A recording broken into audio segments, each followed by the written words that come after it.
mindset is that, you hear other people talk about this too. Like, if you sacrifice 10 years, you're set up for the rest of your life. Amen. Ladies and gentlemen, this is the Real Hustle Show with Marlo Marilius, where excuses gets crushed, 9-to-5 mindset gets broken, and we only talk real business, real moves, and real money. This show is all about the grind, the grit, the growth, and the glory. Today's episode, we got someone who's been in the real estate for 12 years, had nothing but the dream, no capital, no safety net, just a relentless determination. Together with his wife Amanda, his realtor and business partner, he flipped nearly 200 homes and managed tens of millions in real estate transactions, all while building a life of freedom for their two daughters. Paul's journey proves that belief, grit, and aligned action can turn a dream into lasting legacy. Welcome to the show, bro. Thank you, bro. How you doing? Good. Been a while since I saw you. Yeah. When was the last time I saw you? I think we went out for lunch for one point, but that might have been already over a year ago. Yeah. After the event, right? Yeah, after the event. Yeah. And then after that I saw you again at the event. Okay. So then we saw each other at the event, and then not since then, I guess. Right. Yeah. So that's a year. Yeah. Over a year. Yeah. Anyways, brother, for the people who don't know you, can you give them a bit of a background? Sure. Yeah. So I got into house flipping about 12 years ago, and started with one flip and bought it with my wife, and we did all the work ourselves as our first project, financed it ourselves, lived in the house. So it takes a little bit of sacrifice to get in. So we lived with her grandparents actually for about 4 months while we renovated it to the point where we could move in, and then we finished it off over that rest of the year, and then finally sold it. So it was like a live-in flip, and then we moved into a duplex. And then that's where it all started. Oh, wow. Yeah. Well, I apologize. I didn't say his name. Paul Kuegle. I forgot to say your name. There we go. Paul Kuegle. He's been on the real estate for 12 years. So you started in real estate, bought your first one, kind of live in it, fixed it, and then resold it. Well, I want to go back to the young Paul. How did young Paul grow up in Winnipeg? So I actually grew up, it would be east of Winnipeg near Oakbank. In the country. Yeah. So I grew up there with my family, I have a brother and a sister, my parents, and it was a good little town to grow up in. So you went to Oakbank? Yeah. What high school did you go to? Springfield Collegiate. Springfield Collegiate. Yeah. So I went all the way from kindergarten to grade 12, all in that same town. Same school? Same town, yeah. Oh, same town. Same school, yeah. Oh, wow. Yeah. And then after high school, what did you do? I went to university for 2 years, and then me and my wife got married pretty much right out of high school. Wow. High school sweetheart. After, Hey, shout out to Amanda. Yeah, exactly, yeah. Wow. And then at that point I realized I need to work. I can't just keep going to school. So then I thought, okay, I'm going to take a year off school, and then I'll work, and then I'll go back maybe, after a year or two. But, life happens, and you just get comfortable working, and you don't want to go back to school. So plus that wasn't my thing. I didn't really enjoy university. Yeah. So what got you started into real estate though? I know you wanted to buy and live in it. Yeah. What gave you that idea? So when me and my wife first were looking for a house, we were looking for a place, and then there was a family friend that was a realtor, and he happened to get us a really good deal on a condo in the Maples on. So it wasn't even a house. No, the first deal was a condo. Condo townhouse style. Oh, townhouse style. Okay. I was on Jefferson, and we really enjoyed it. It was a nice little starter home, but we bought it for super cheap. So, but we didn't know. How long ago was this? This would have been 2013, 2012 maybe. Okay. Yeah, so quite a while ago. or maybe, yeah, somewhere around there. And then the realtor got us this place for 150,000, 3-bedroom, 1 bathroom. It's like 1,200 square feet. That's cheap. And yeah, we had no idea that was a good deal. We just thought, oh, great, we found a place. It was off market, and he brought it to us. It was fully renovated. And then we moved in, we lived there, and then we were looking at prices and realizing that it could probably sell for, 190, somewhere around there. So we thought, wow, it's like 30, 40 grand in equity just off the bat without even we didn't have to put any money into it or anything. Well, you said you fixed it though. No, this was before the live and flip. Oh, I see. I see. So this was where the idea happened. Well, I didn't know anything about real estate, but then we were just looking for a house to Okay, buy. so the first actual house was with that realtor. condo. Was Yeah. with townhouse condo. Exactly. I see. Okay, and then you bought that, but you guys didn't fix that. No, it was Okay. actually already fully renovated. I guess the guy owned it as a rental. He did the work himself, and then he was going to list it with the agent who we happened to know. And then he said, "I have this." It was actually a really tough market at the time to find a good deal. 2013, yeah. Like Okay. 2012, 2013, prices were going crazy at the time. We couldn't buy a single family home. Everything was going 50 over asking. And then finally he brought us this off market because he was trying to finally get us into a house. And then we looked at it, we loved it, and then we bought it. And then we were just looking at prices and realizing this thing can go for How long was the 190. turnaround? Well, we lived in it for about a year. A year only? Yeah, only a year. And Did you that's guys lock it up like for your interest rate? Yeah, we were only paying 1.5% interest. I think. Wow. Maybe less. And then we got a variable rate. At Oh, the variable time. there. Yeah, at the Okay, time. that's good. Yeah, and then that's when the idea sparked. We can make money like flipping houses because all we did was buy this off market, fully renovated. Just happened to be a good deal, and then a year later we sold it. We made $35,000, and we didn't do anything to the house. Right. And then we put it into the next place, which was a live and flip, because we wanted to live in a single family home. That was the reason why we thought about selling. But then we thought, okay, well, let's try to get an even better deal by finding something we could renovate. Right. And then we bought that, and that's when the live and flip happened. But what were you doing there, like as a job, to be able to afford that? Yeah, so I worked at a deli. It's called Ira's Deli. Okay. It's downtown. Yeah. It's a nice little sandwich place, and they do catering. So they cater all around the city. So I was busy driving van around, dropping food off, setting up for the catering event, back to back all day, and then at the end of the day, go pick all the supplies back up. So it was a fun job because I got to drive around and just, it wasn't. I didn't want to work an office job. I couldn't. You stand wanted that. something to be moving around all the time. I see. Yeah. I'm like you. Yeah. I get bored all the time. Yeah, I need to go out, meet people. Exactly. So you got to talk to people, listen to music while you're in the car. Right. If you need. You feel like you're doing your own thing. Exactly. Yeah. Yeah. That's good, man. So after you bought that condo, townhouse, how did you find the next one? The one that started it all? So we did that through the same realtor. Same guy, okay. Yeah, that one happened to be on market. That was sitting for a while, maybe like 3 or 4 months. Whoa. And then we got a good deal on it. Then we put some sweat equity into it. And again, over a year, we did the renovation, and then we sold it after that. I hope you did variable again. Yeah, I think You we did? did variable, Okay. yeah.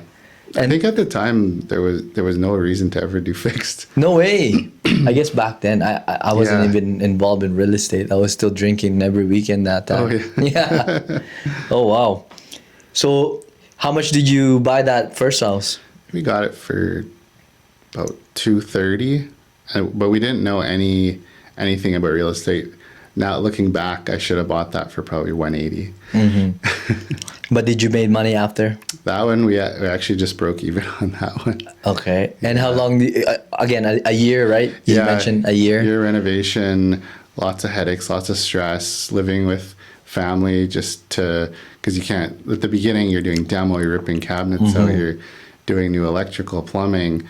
But this was like a springboard to the future on learning about all the different trades, because I was in there helping the electrician, helping the plumber, helping the drywaller, doing the demo all myself.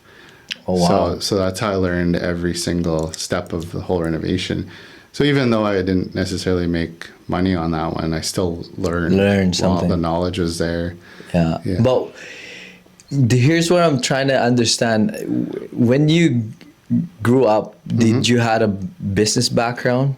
No. I was just a dreamer. I would always just dream of, I always wanted to have a big house, have a family, be able to take care of my family.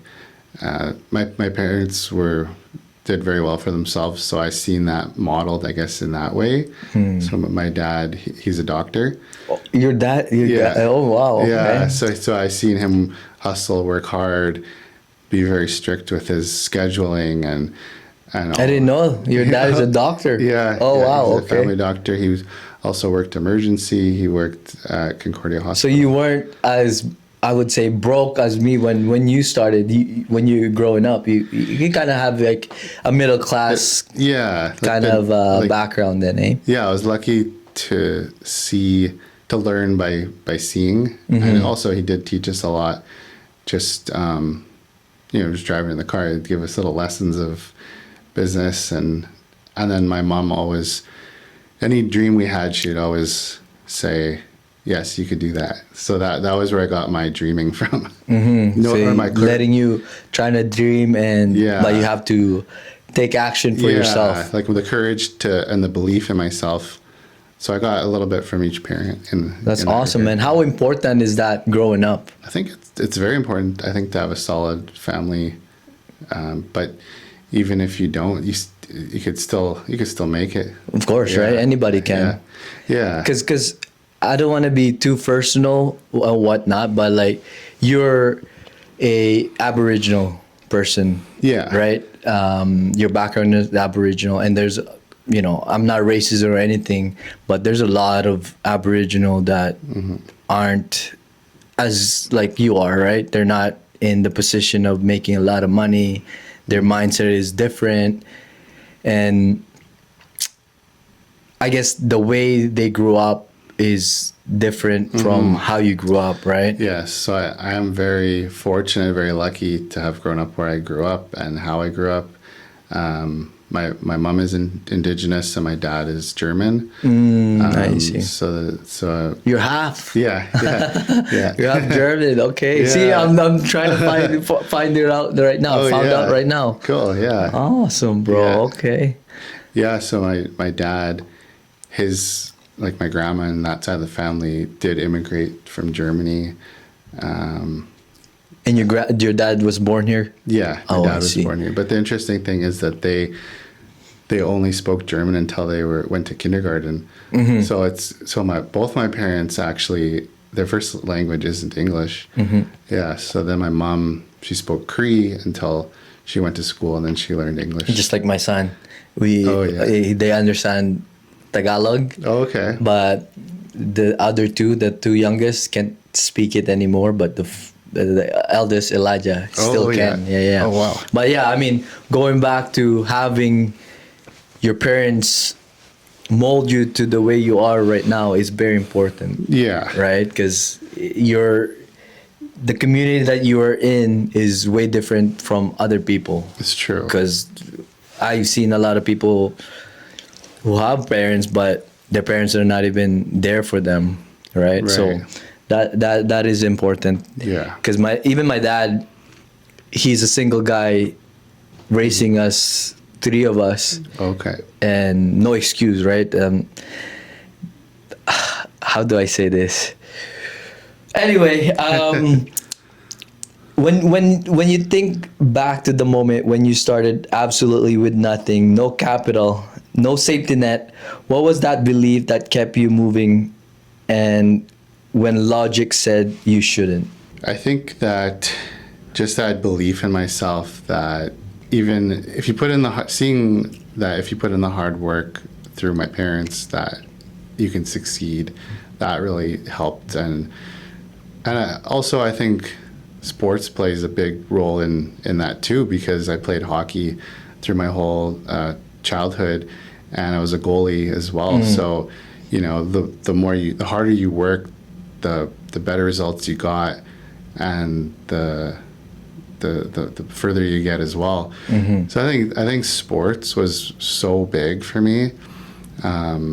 Just knowing that as a team, and if you work together, if you push yourself hard, you can succeed. Like, even I remember the coach, multiple coaches, like this was the 90s, so you got pushed hard. Like, practice, if you lost the game, they'd make you skate till they wait till someone pukes. Oh wow. So they just push you sprinting until one person pukes, and then you can stop. Holy shit, eh?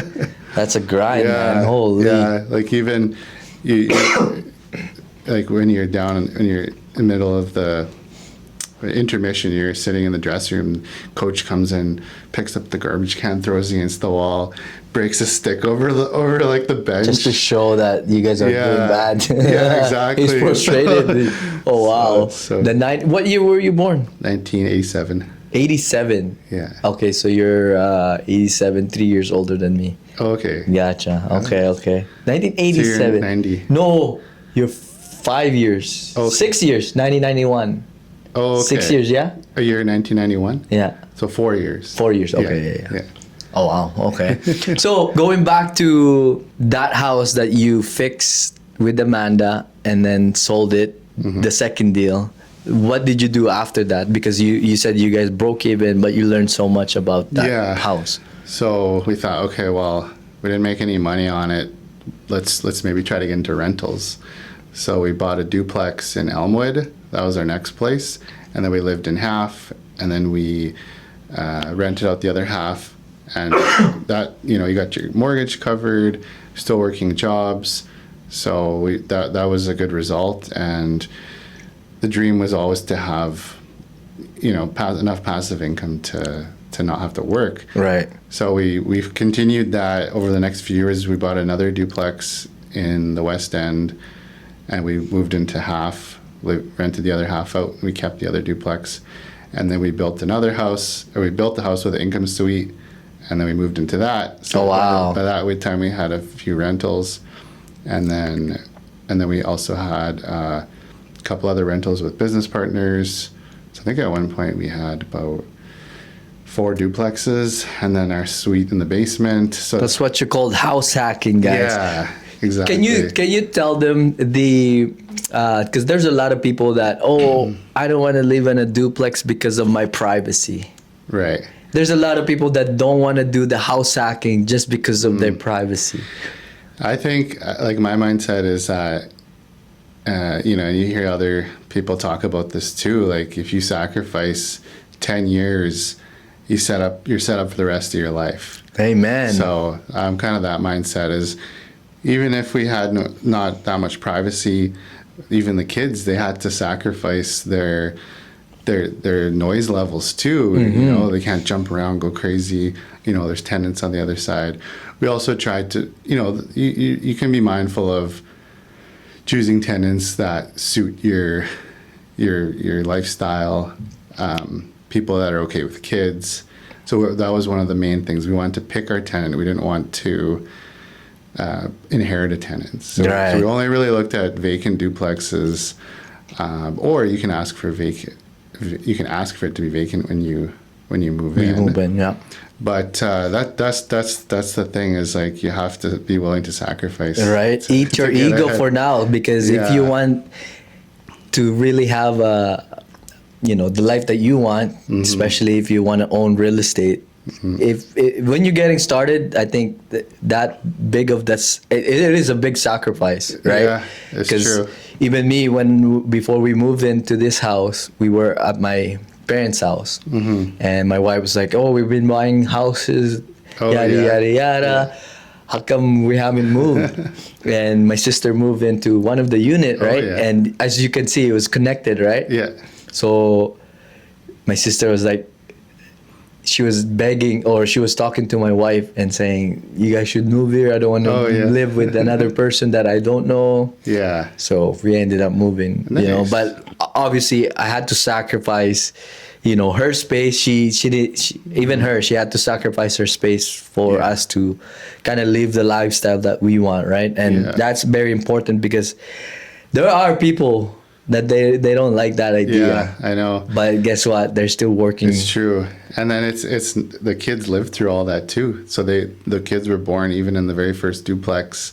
They grew up and they've seen the sacrifice the whole way through, and they've had to sacrifice too. So then when we finally built our dream home, that was like, I think you appreciate everything more after you sacrificed Yes, sir. for that long. Yes, sir. And then the kids only knew living like with a neighbor attached to your house.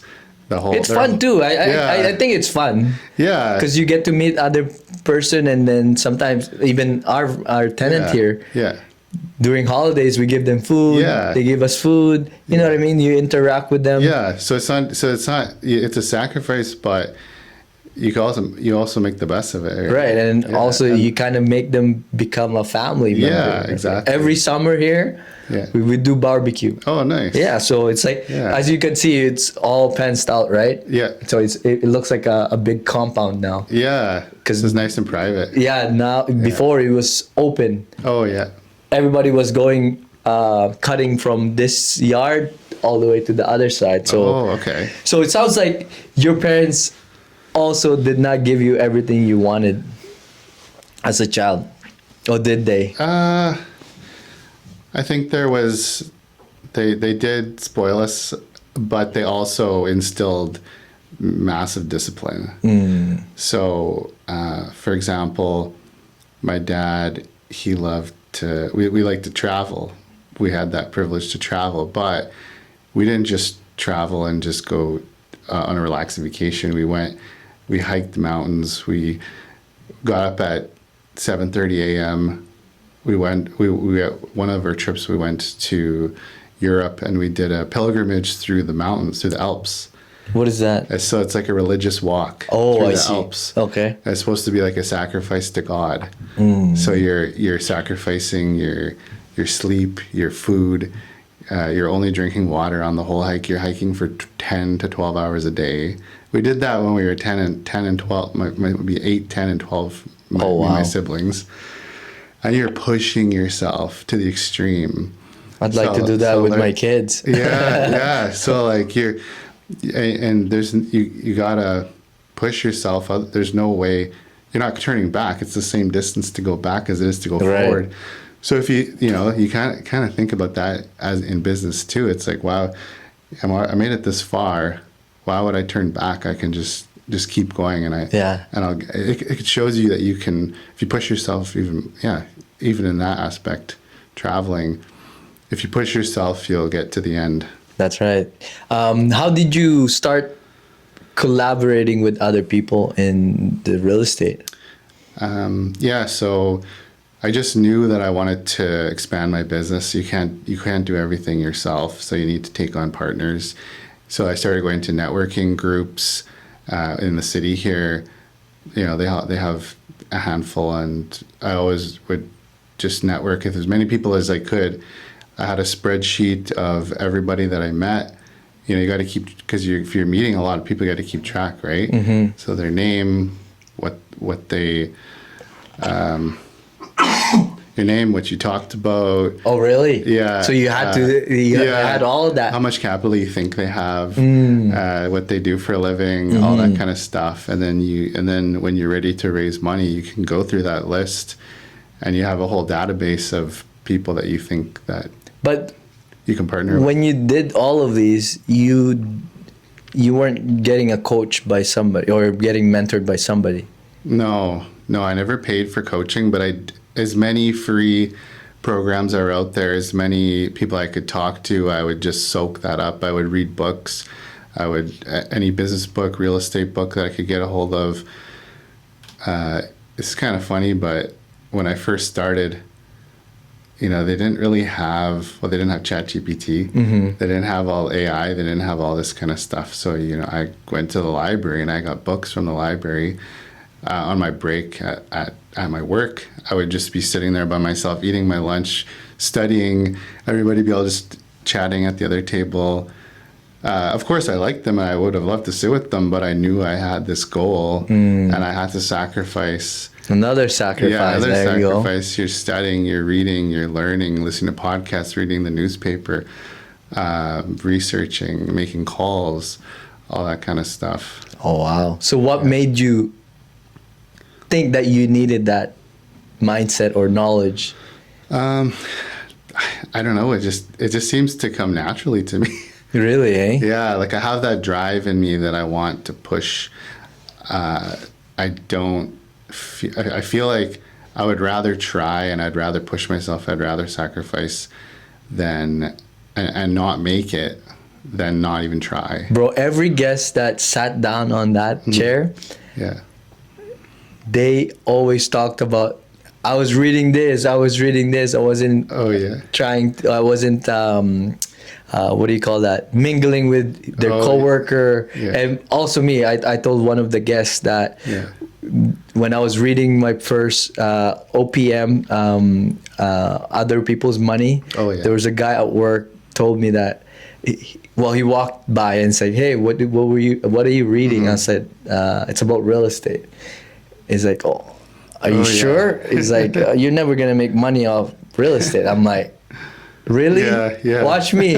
So when I quit, I said, "Hey, remember? Oh yeah. Remember, I wasn't That's gonna right. make money." You proved him wrong. Right. So every person that sat on that chair, bro, they had to sacrifice. Yeah. And you see how when you sacrifice something that you want, for the things you want, you get to live the life you want, right? Yeah, exactly. So suck up your ego and sacrifice some things. Now, going back now with Amanda, I know you guys been dating for longest time. How long, bro?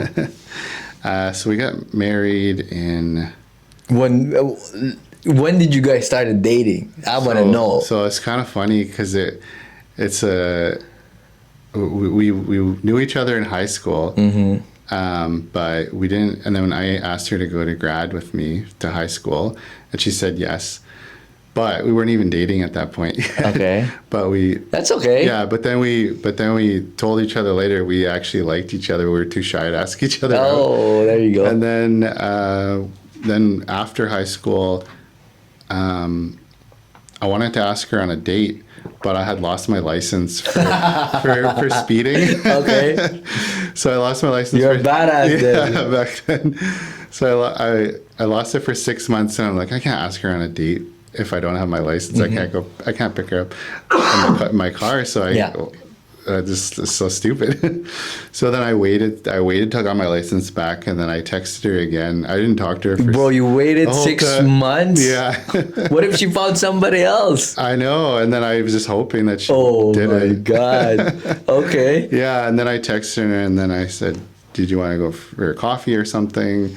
And asked her if, I guess somehow it came up either before or during the date if she was seeing anybody. She wasn't. And then we only dated. Then from that point on, we were hung out and dated for 3 months.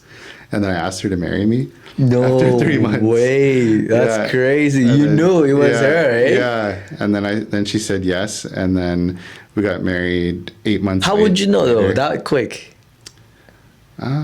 Just a feeling. Right? It was just a feeling. Yeah. It was that girl.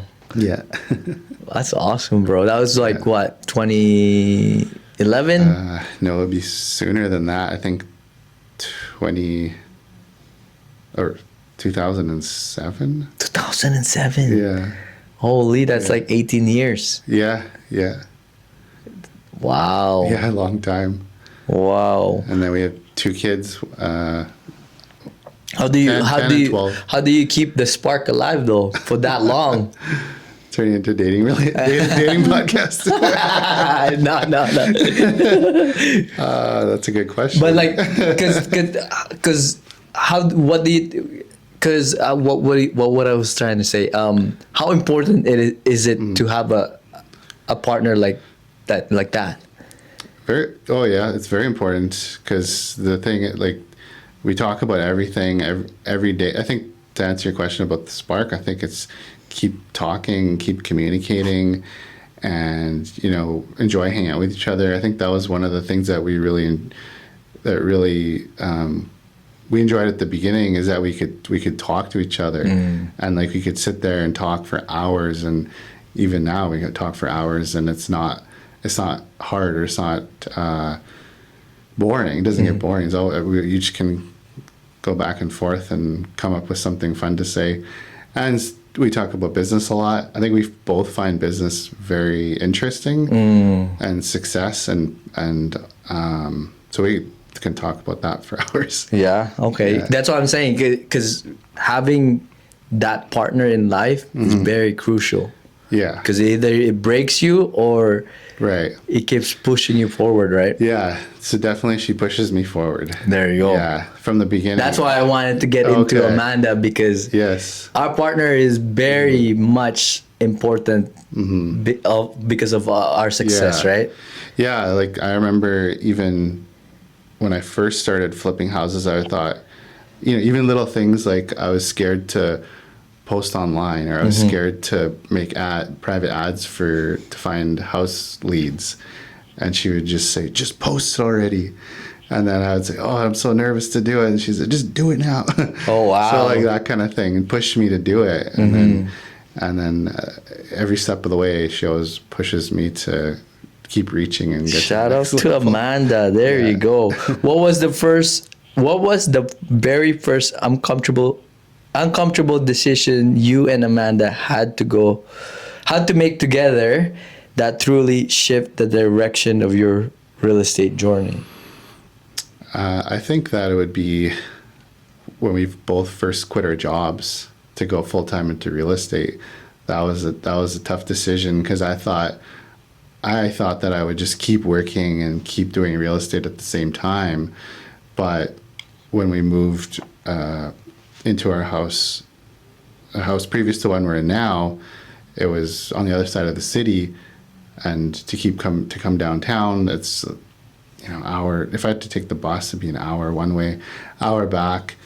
Yeah, it's 2 hours of your day eaten up, and really our bills were paid by the duplexes, by the passive income. Wow. So we were at the point where we could make that reality, but I was kind of hesitating to do that. I was a little nervous, but then It is nerve-wracking to Yeah. quit your job. Exactly. How long did it take you from actually getting to real estate and then quitting your full-time job?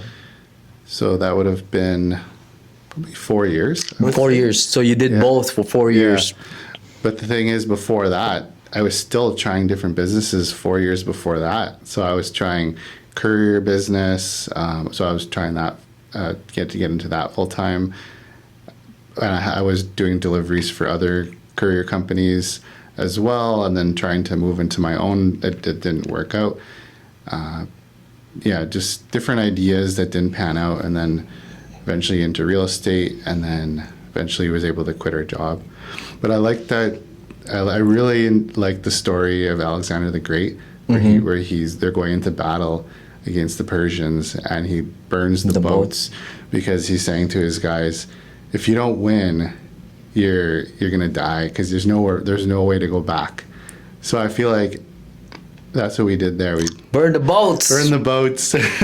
You have no choice but to succeed. Yes, sir. And even like moving out of our duplexes into our dream home, we're burning the bridges again, because we have to succeed to keep Paying that bill. paying up that bill.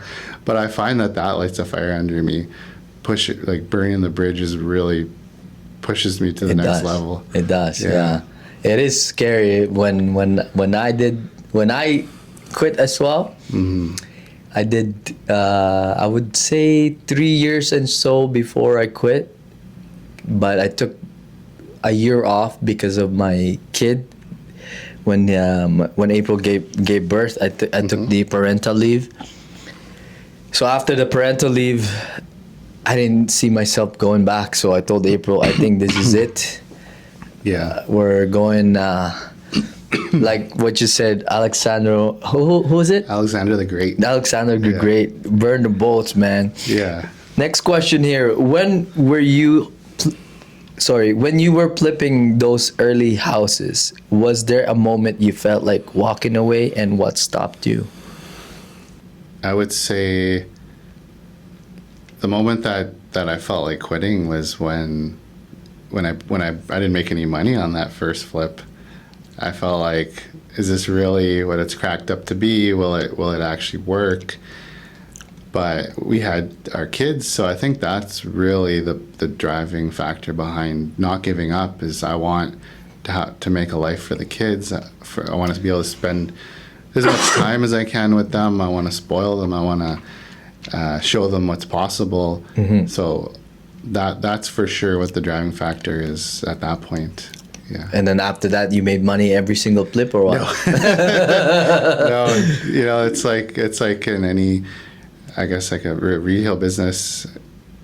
Christmas, it's like so busy. The cash registers ching ching ching all December, but then maybe summer maybe they're running a little bit of a negative, but right. Overall through the whole year you're in the positive. Yeah, but business always fluctuate, right? Yeah. There's your season and there's your down season. Exactly. So with real estate, spring and fall, if you're selling in those 2 times of the year, that's the best.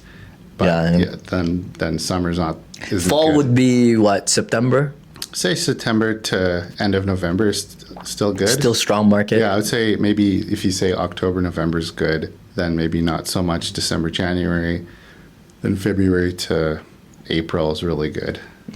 So when you start acquiring more rentals, did you stop flipping that time? No, I was doing both.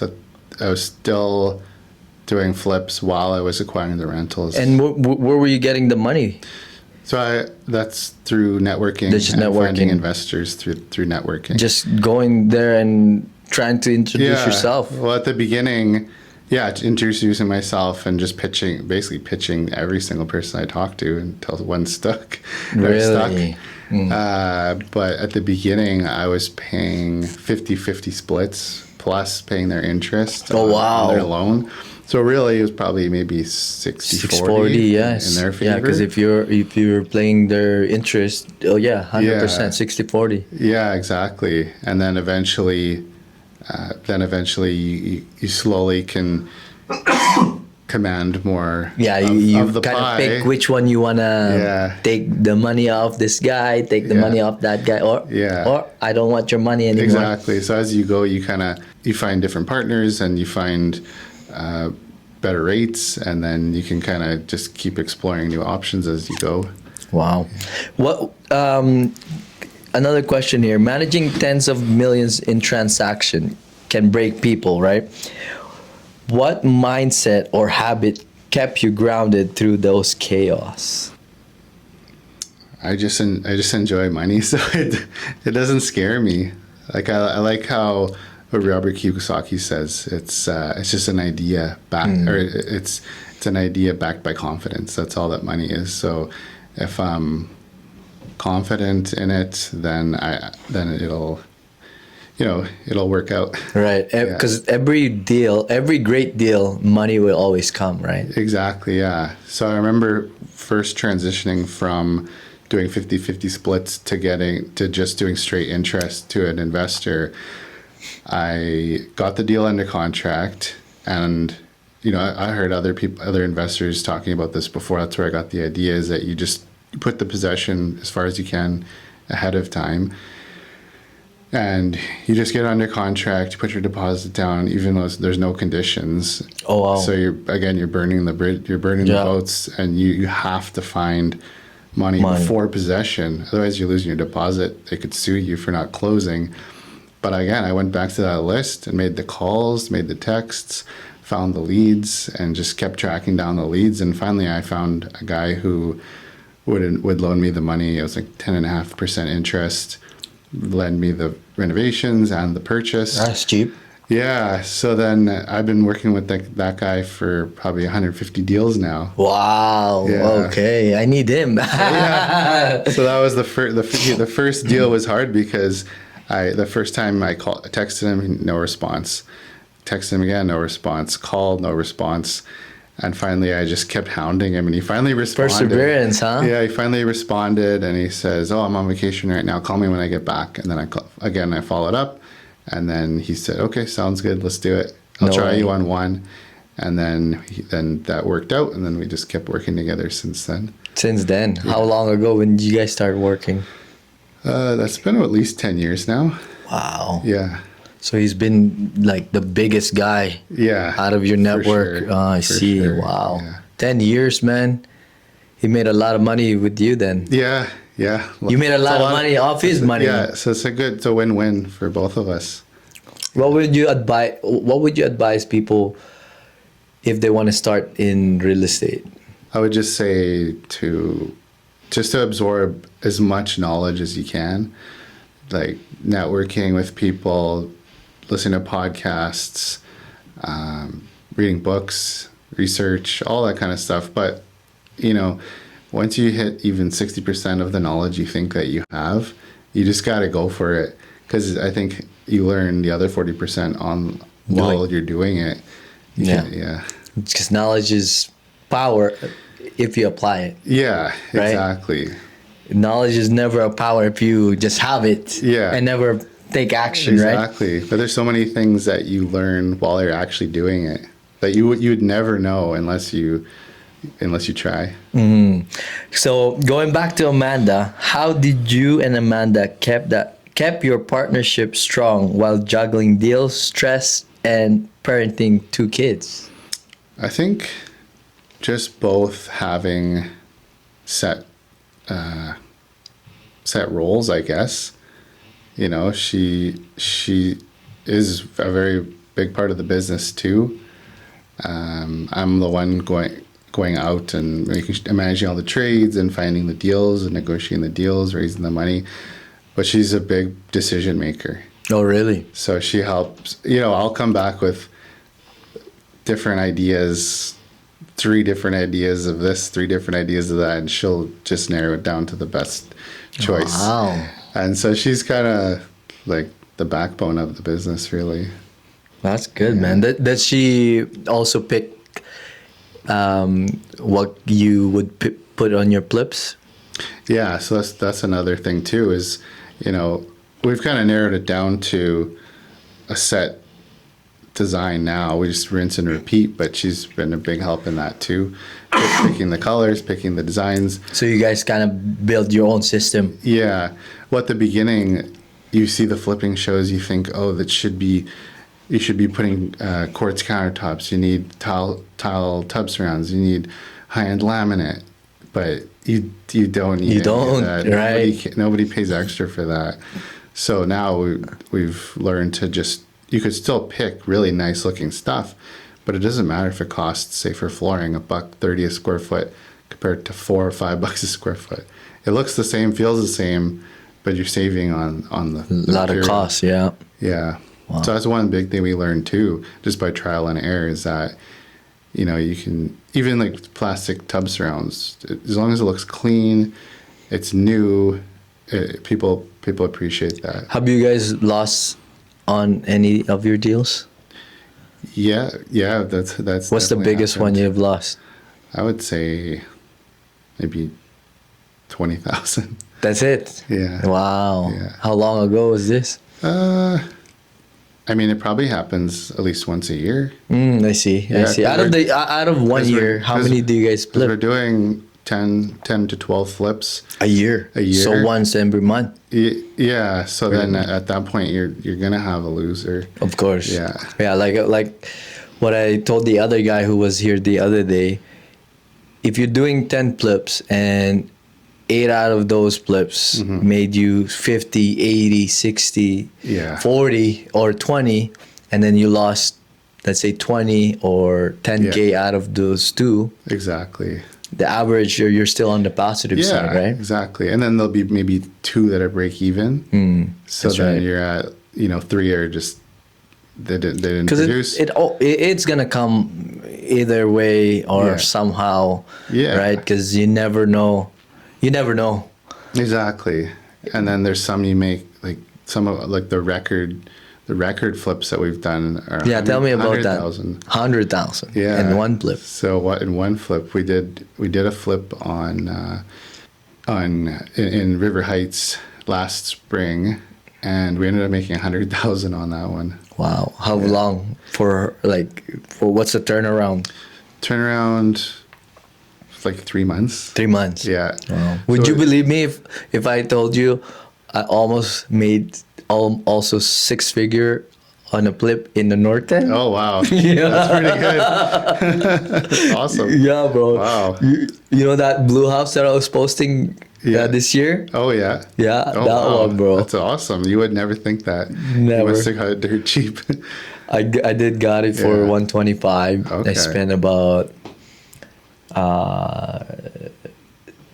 70 or 60, Okay. and then I sold it for 300. Wow.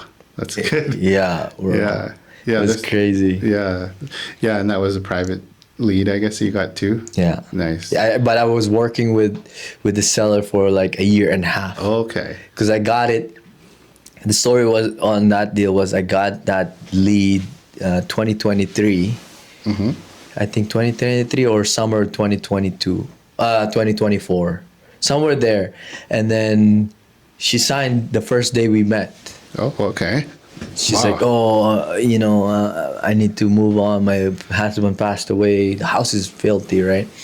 And I said, okay, how much you want? She's like, 120, 125. And negotiated down to 120. She signed, but she had a condition that she wants her lawyer to review the offer. I'm like, shit. I hate those, right? Yeah. Yeah. Lawyer messaged me after a few days. It's like, my client will not go forward with this deal. I'm like, no. why? So I ended up calling her and I said, hey, what happened? Yeah. Right? She's like, I don't think I'm ready to move right now. So, but I'll let you know. Once I wants to sell again. I'm like, sure. So I kept asking Okay. her every single month, hey, are you ready? Hey, Yeah. are you ready? She's like, no, I have it on my head. No, I'm not ready. Oh, wow. And then next thing you know, January of this year, Okay. out of nowhere, I think I was coming back from a trip or before leaving a trip. She's like, hey, are you still interested in buying my house? I'm like, hell yeah, I am. Nice. She's like, would you offer me the same? I'm like, yeah. Yeah. I would And plus offer you the the same. market's probably gone up over the year too. Yeah. I was like, all I need to do is take a look at it again. Yeah. See if it's, still the same condition that I was there Yeah. last time. Very Boom. nice. Went there. Kind of worse than it was yeah. before, but the price was phenomenal. Oh, that's so great. yeah, man, 100, close to Wow, 100, that's close to awesome. 100. Yeah, That's bro. really good. And another question here: what's one lesson you want your daughters to understand about watching you build this life from scratch? I would just want them to see that anything's possible. That if they put in the effort, put in the time, that they can succeed. And right now, I just, sometimes they think they're trying to find different ways to make money. They've even at this age they've tried different things like making tie-dye T-shirts and selling them to their to family members. That's awesome. How old are they now? Now they're 10 and 12. 10 and 12. So yeah, they're doing that. They would make a bunch of art, and then the family would come over and they would have a surprise display of all their artwork and say, "Oh, I'm having an art show." You want to buy some? Yeah, so they're already experimenting with what works, what people like, what people don't like, And you know, They're beautiful, by the way. Thank you. Good thing they got their jeans from Amanda. I had to That's throw right. that in That's there, right. bro. Exactly. Oh, that's good, That's man. funny. Even my son, I'm always trying to tell him, ask your friends from school, what do they want to buy? Yeah. He said, oh, they want to buy Takis. You know, Oh Takis yeah. chips. Yeah. I'm like, okay, we'll buy some, but we never Yeah. bought anything. But, Oh, okay. Yeah, Right. that's the same thing too. Is that, you know, I'm not. I think as long as I put an effort in at school, I'm not really worried about straight A's. You know, as long as they're trying and putting in effort. But a big thing about school is just learning how to deal with people, right? Mm-hmm. And there's so many is. different dynamics, so many different personalities. And I tell them, you know, you want to try to network with everybody. You know, you don't want to be just stuck to one group of people. Right. There's all different groups, and then, you know, when you're older, you'll be able to. Just go with the one that's are good people. Yes, Right? exactly. Yeah. Because you know what they say, right? If you hang out Yeah. with bums, you could be the True. sixth bum, True. Yeah. right? Yeah. So that's good. After nearly doing 200 flips, what's the most important thing people still get wrong about building real freedom through real estate? I would say just making sure that you get the sale price accurate when you're doing flips. Basically, the numbers, whether it's, you know, multifamily or flips or wholesales, or little small rentals, just the numbers. Because you know, you see I think a lot of people get swept up into the flipping shows, and they just show Right. the profit, but you know, they don't subtract all the real costs. Right. People think that that's what they're making at the end, but they're not making that. So, you know, you gotta, and the number one thing is finding out what your sale price is or your appraised value, and just working backwards from there. Yeah, and the number never lies, man. Yeah. If you try to, they'll bite you in the ass. That's right. Yeah, exactly. And you lose money. Yeah. What was there a deal that almost crushed you financially or emotionally, and what did it teach you? You know, there's so many layers of different deals and so many things to think back on. We were talking at the beginning, buying the condo, doing our first live-in flip. There's also another deal I did in between there that I didn't mention, but What is that? But I didn't really want to talk about it. But I lost $40,000 on that deal. That one was a flip gone bad, but I was ripped off by the contractor. Oh, wow. And he was contractor, realtor, and lender. So he put on all these seminars across the city. I know he was in the news, and lots of people lost money through him. No way. And so Do I know the guy? Maybe. Heard Tell the you his name. name We'll later. talk. Yeah. Tell me off cam. But yeah, he ended up losing his license. Oh, wow. His realtor license, mortgage license. I think he went to jail for 6 months too. But yeah, he was basically putting on these seminars, getting people in, and then what happened was, you know, it's like he tried to pitch it as this easy, I'll do everything for you type investment, which there are people out there that can provide that to people. So what kind of value did you bring on that table? The money. The money. Oh, I see. Yeah. So You I thought. found the deal, Yeah. and then you just brought the money. Yeah. So then what happened was, you know, there's so many programs that teach you, and they do work where you can pull your money off credit cards. You call, you increase your rate, you increase your limits on all your credit cards. Yep. You can pull all your money off, put for down payment on the mortgage, like a hard money lender, and then you can spend the renovations that way too. But anyways, what happened was I signed a contract that was an hourly rate contract for the work, but I didn't know anything at the time. He's like, "Oh, you don't want to sign a set contract for price. You want to sign it hourly." So I didn't know what I was doing. So I signed that, and then they just billed me for hours that they weren't there. And all of a sudden, I owed $100,000 in work, and only the demo was done. What? Yeah. Holy. So then I had no money. Then I started running out of money for the for the hard money lender to him. So then basically no work's getting done. I'm running out of money for the mortgage, and then he's basically saying, I'm going to foreclose on you if you don't pay me the money. He had the audacity to tell you that too? Yeah. Oh my God. And basically if I don't pay the renovations, he'll foreclose too. So anyways, I talked to our lawyer, and then we came up with an idea of saying, what if we just sign the house over to you? You just take the house, because we put down $40,000. At least we know we're going to lose $40,000, and then the $100,000 in renovations that we spent through you, that's a wash. Like we don't owe you anything. We'll sign the house over, and then we're done. Thank God he took that deal, and then so I lost $40,000, and then that almost broke me. That was at the very beginning. I remember I couldn't sleep that night, and I laid on the floor, and I was like, I just couldn't sleep. I was like devastated. Probably stressed as devastated. Fuck, man. Yeah, Holy exactly. shit. And this was when we had our first kid too. She was a What baby. did Amanda told you about that? To say to you? Well, at the beginning, she's like, I don't have a good feeling about this. I don't have a good feeling about this, and you shouldn't do this. And I did it anyways. Oh, see, you didn't listen to so your angel. Exactly. Yeah. So then Wow. after that, actually that moment, that feeling always sticks to me to this day, where every decision I make, I always second guess this decision and make sure that I'm making the right decision.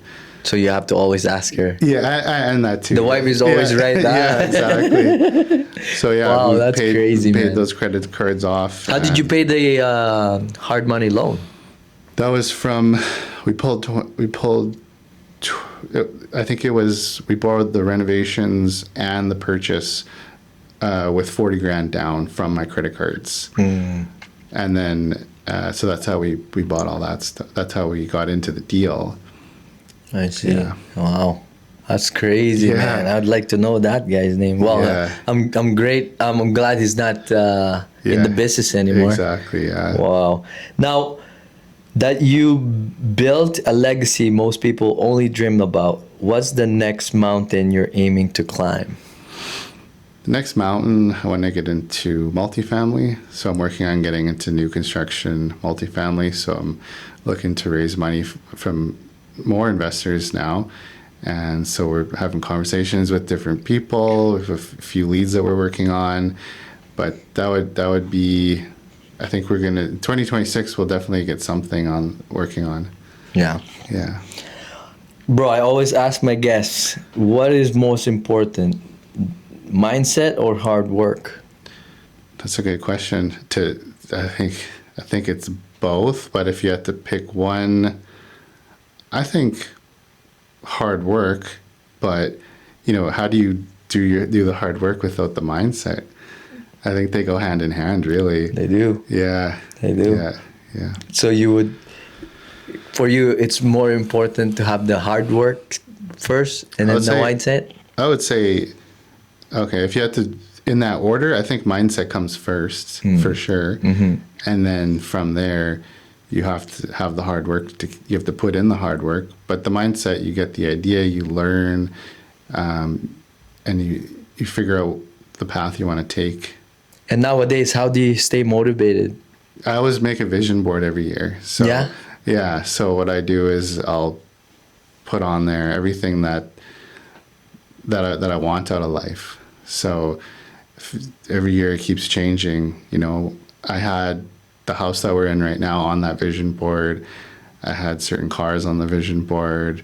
I saw the new car. Yeah, thank you. That's nice. Thank I thought you. you were gonna bring it. I'm like, oh shoot, he's gonna bring it. Yeah, He didn't bring it. Not today, no. But that's how I stay motivated. You see that vision board every day, and every day you're always focused on your goals. And then the next year, it's really interesting looking back on those things, and they actually actually happening. Yeah. And then sometimes in the past, I thought, okay, maybe I'll make this vision board a little more realistic.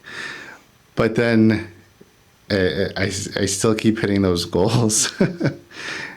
Why Yeah. would you try to make it realistic? I think it was just one of those years where I was just frustrated, and I just made a vision board that was kind of cut back, but in my mind, I actually knew that I had bigger goals. And then, then this past year, I looked back on a few of those vision boards, and everything's been checked off. So I just got to keep. Well, December is usually when I make them, so I'll have another one coming up. Why do you think network is very important in our industry? Because real estate is so collaborative. Like, you can't do everything on your own. If you're not everybody has a few $1 million sitting in their bank account. Yeah. But if you can find those people that do, and you can partner with them, then you can, your goals just explode faster. I think you totally can do it on your own, but it's gonna take way longer. Right. If we as humans live till 200 or 300 years old, we'd have time, but we don't. So you have to collaborate with other people to it's like an accelerant on the fire. That's what you need.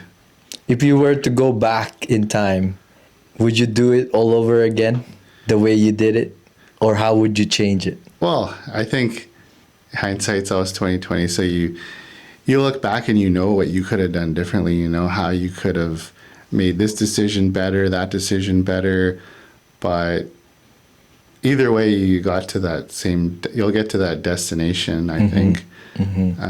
I think that maybe if you did it a different way, you wouldn't have been. I wouldn't have been shaped the way that I am now. I like that. Yeah. Right?